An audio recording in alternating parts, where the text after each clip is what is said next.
Ganito po kadami ang tanim naming gulay na sitaw. Ang ibinebenta dyan ay talbos at ang bunga. Ito naman ang munggo, hindi masyadong maasikaso kaya madaling mag-harvest.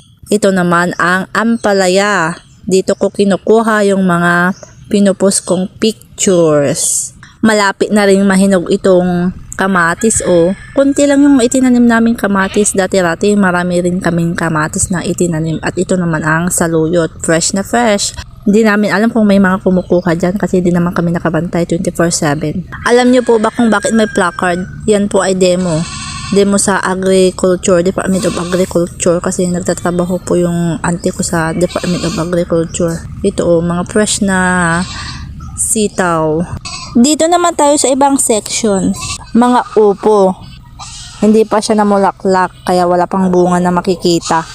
May naligaw na spinach sa taniman ng saluyot. Tara puntahan natin yung iba pang gulay na tanim namin dito sa bukid.